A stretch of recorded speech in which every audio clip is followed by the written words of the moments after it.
Dans la vidéo du jour, je vais vous partager 5 erreurs que font les petits youtubeurs entre 0 et 5000 abonnés et qui les empêchent de faire croître leur chaîne YouTube. Faisant moi-même partie du groupe des petits youtubeurs, donc moi actuellement j'ai environ 400 abonnés, je peux vous dire que j'ai fait plusieurs de ces erreurs et j'ai compris après coup pourquoi il y a certaines fois où ma chaîne YouTube arrêtait de grandir. Aussi j'ai pu comparer au mois où je gagnais beaucoup d'abonnés, donc j'ai pu poser un peu tout ça sur papier, réfléchir et puis maintenant je vais vous partager les erreurs que j'ai faites et celles dont je n'ai pas faites mais que je vois chez certains autres youtubeurs qui aussi peinent à faire grandir leur chaîne YouTube. La première erreur qui nous empêche, nous, petits créateurs sur YouTube, d'augmenter le nombre d'abonnés, le nombre de vues, c'est qu'on fait généralement des pauses assez longues entre chaque vidéo. Et ça, c'est quelque chose que je suis en plein dedans, je fais que de faire cette erreur en ce moment. C'est-à-dire qu'il y a environ 6 mois, je voyais une belle évolution sur ma chaîne YouTube, ma courbe d'abonnés faisait que augmenter, c'était vraiment exponentiel et je pensais pouvoir atteindre les 1000 abonnés à peu près environ à cette période-là de l'année. Donc bon, actuellement j'en ai 400, mais je pensais qu'en fait, au nombre d'abonnés que je prenais par mois, qui était vraiment graduel, ça faisait genre d'abord 20 par mois, ensuite 30 par mois, 40 par mois, 50 par mois. J'avais fait le calcul et normalement, je devais me retrouver à peu près à 1000 abonnés à cette période-là. Sauf que ce qui s'est passé bien sûr, c'est que j'ai arrêté de faire des vidéos par semaine. J'essayais d'en faire au moins une par semaine, voire deux. Et c'est là où je gagnais le plus d'abonnés parce que j'avais vraiment un bon rythme de vidéos. Et donc l'algorithme de YouTube aussi me mettait beaucoup plus en avant. Dès que j'ai arrêté de faire des vidéos, j'ai fait une pause de plus d'un mois. Et ensuite, je faisais une vidéo à peu près toutes les 2 semaines. Enfin, vous pouvez le voir sur ma chaîne YouTube. Les 6 derniers mois, c'est un peu catastrophique ce que j'ai fait de ma chaîne.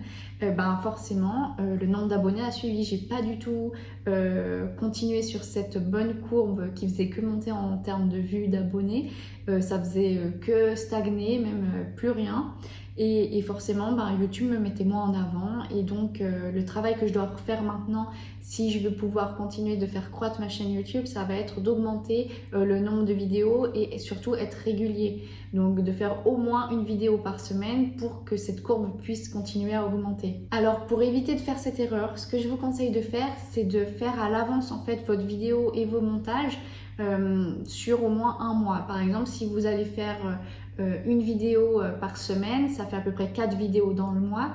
Donc je vous conseille de tout ça préparer en avance. À la limite, d'écrire les 4 vidéos, de filmer les 4 vidéos et de les monter le mois avant où vous allez poster vos vidéos. Et comme ça, vous programmez tout sur un mois et vous êtes tranquille pendant le mois.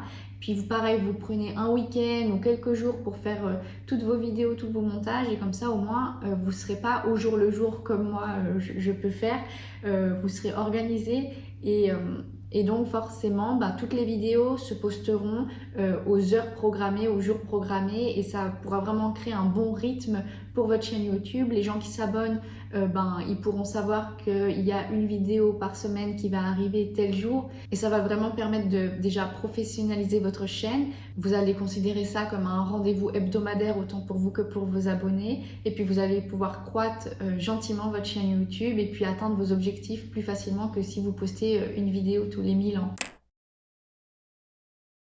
La deuxième erreur que je vois souvent sur YouTube, et c'est vraiment une erreur que moi j'ai tout de suite essayé de ne pas faire, mais que je vois sur beaucoup de chaînes YouTube et des chaînes en fait qui sont plus âgées que moi, mais qui stagnent au niveau des abonnés, qui ont beau faire une vidéo par semaine, 2 vidéos par semaine, mais qui n'arriveront jamais à atteindre leurs objectifs. L'erreur, c'est de faire des vidéos sans contenu éducationnel. Quand on est une petite chaîne YouTube, comme moi ou comme plein d'autres, parfois on veut juste, je sais pas, faire des vlogs, juste raconter notre vie ou filmer notre shopping ou raconter sa vie comme les challenges un peu à l'époque. Et je comprends que c'est une erreur qui continue d'attirer plein de youtubeurs qui continuent de faire ce genre de vidéos parce qu'à l'époque, les premiers youtubeurs, par exemple les youtubeurs beauté et les youtubeurs lifestyle qu'on voyait sur la plateforme, ils faisaient beaucoup de challenges et des FAQ pour mieux apprendre à les connaître.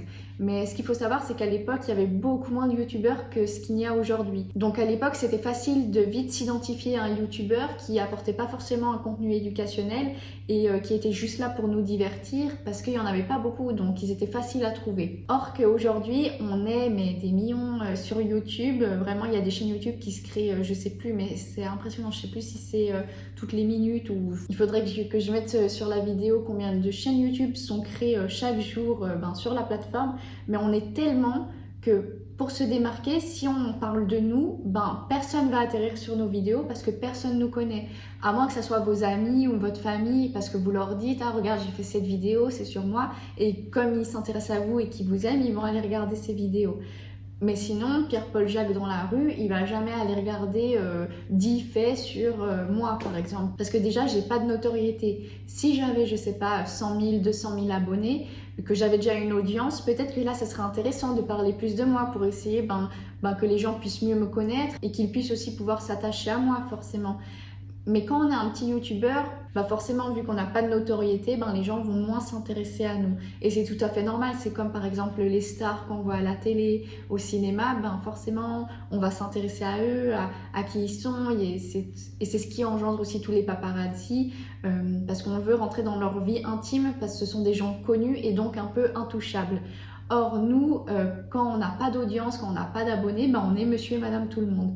Donc il faut apporter un contenu éducationnel pour que les gens puissent s'intéresser à nos vidéos. Et quand je parle de contenu éducationnel, je ne parle pas de refaire les cours qu'on voit à l'école. Je parle uniquement que votre vidéo, elle parle d'un sujet qui apporte une réponse ou une solution à quelqu'un qui la regarde. Par exemple, moi, dans mes vidéos, j'essaie justement d'apporter des réponses sur comment faire telle ou telle chose sur YouTube, comment augmenter, par exemple, son nombre d'abonnés sur Instagram. Donc, c'est vraiment, je cible un problème et j'essaie d'y apporter une réponse. Et ce sont des vidéos, du coup, qui vont faire des vues et qui vont amener, en fait, des gens à venir s'abonner à ma chaîne YouTube s'ils voient que ça peut les intéresser à s'abonner à ma chaîne YouTube, car ils vont savoir que ma chaîne YouTube, elle va traiter généralement de ces sujets, de comment croître une communauté sur YouTube, sur Instagram, les réseaux sociaux, le marketing. Ça va être un peu la thématique que je fais sur YouTube. Ici, ce que je vous conseille de faire, c'est que si vous n'avez pas forcément d'envie de rester sur un sujet, que vous voulez vraiment faire du lifestyle et voilà, plus amener un contenu sur vous, je vous conseille de le passer un peu différemment. Par exemple, si vous avez acheté des vêtements dans un magasin et que votre objectif dans votre vidéo, c'est juste de partager ce que vous avez montré et comment vous le portez, essayez de ne pas le centrer la vidéo sur vous, mais plutôt sur la marque de vêtements que vous avez acheté. Par exemple, si vous avez acheté quelque chose à H&M ou à Zara, mettez dans le nom de la vidéo H&M, Zara, mettez par exemple essayage, ou si vous faites une certaine taille de vêtements, comment taille ces vêtements sur mon corps, essayage. Car ce genre de vidéo, ça va pouvoir intéresser des gens qui veulent peut-être acheter ces vêtements en ligne et ne pas vouloir les essayer par exemple, et ils voudront voir quelqu'un qui a à peu près la même morphologie qu'eux, les essayer pour voir si oui ou non j'achète. Donc vous voyez, par ce biais-là, vous faites un contenu qui vous plaît, un peu lifestyle, mais dans le titre, dans la miniature et dans le montage de vidéo, vous allez plutôt le passer sur justement un problème de comment taille une certaine marque de vêtements, par exemple. La troisième erreur à ne pas faire quand on a une petite chaîne YouTube, c'est essayer d'attirer toutes les audiences.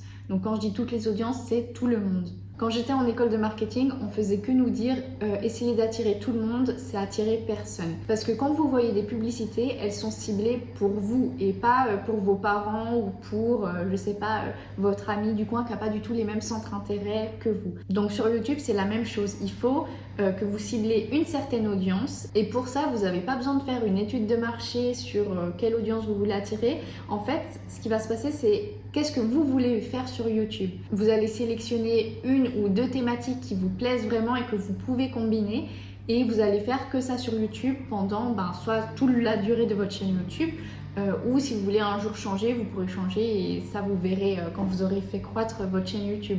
Mais votre audience, elle va passer d'abord par vous. Qu'est-ce que vous voulez faire? Donc sélectionnez un peu un ou deux intérêts que vous aimez partager sur YouTube.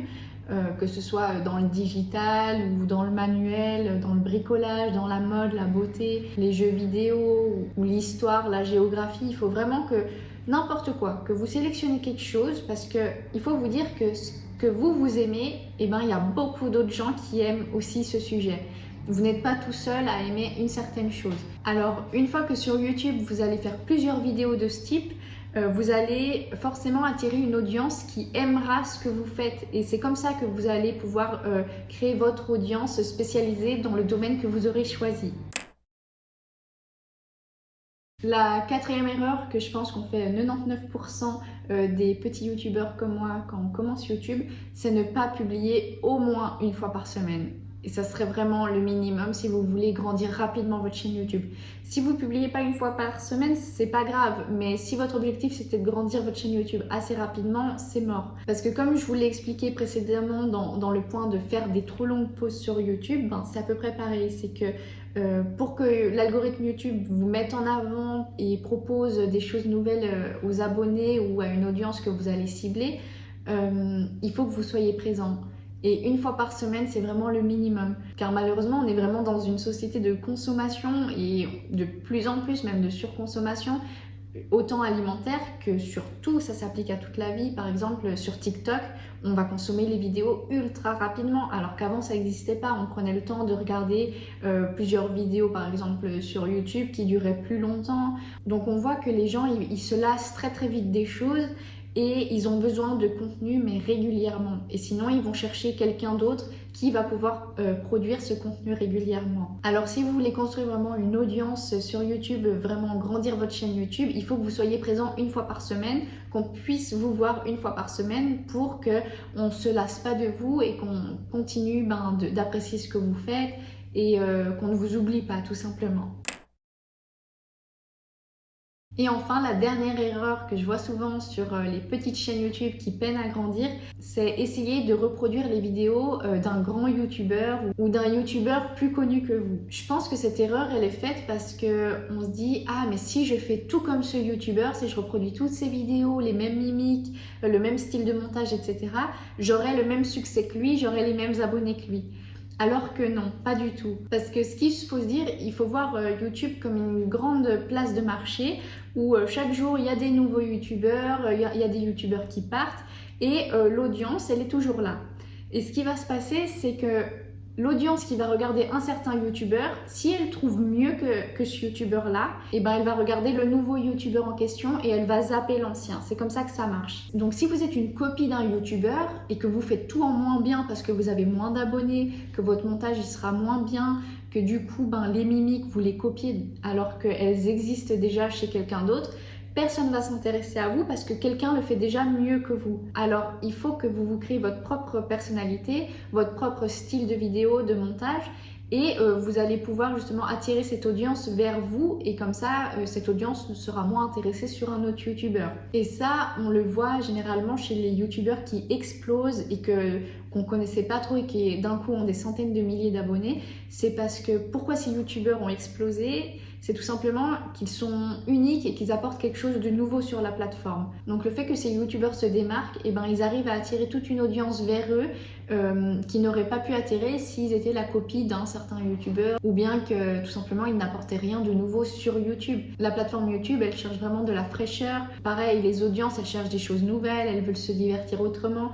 Donc essayez peut-être de réfléchir à des concepts ou des idées de vidéos originales qui ne sont pas vues partout et forcément sur je sais pas les vidéos, les dizaines de vidéos que vous allez filmer ou vous essayez de faire du contenu nouveau, il y en a 99% qui passeront à la poubelle, que personne ne verra car elles seront peut-être pas très bien, mais du moment où il y en a une qui pop-up et qui vraiment est super originale, que le montage est bien fait, et vous verrez que l'audience elle va s'attirer à vous mais toute seule et vous aurez rien besoin de faire. Je vous ai partagé ces 5 erreurs qu'on fait tous en tant que petit youtubeur, pas forcément les 5 ou peut-être les 5 ou peut-être juste une ou deux. Typiquement, moi sur ces 5 erreurs, je sais que j'en fais 2 qui m'empêchent de grandir sur YouTube. C'est la première, donc de faire une pause dans sa fréquence de publication quand je pars pendant trop longtemps et que du coup après j'essaie de revenir et que j'ai vraiment cassé mon rythme de croissance bêtement. Et l'autre erreur que je fais, c'est que je publie pas au moins une fois par semaine, alors qu'avec mon emploi du temps, je pense que si je m'organise vraiment, je pourrais faire 2 vidéos par semaine et là je verrai je pense une grande amélioration sur ma chaîne YouTube.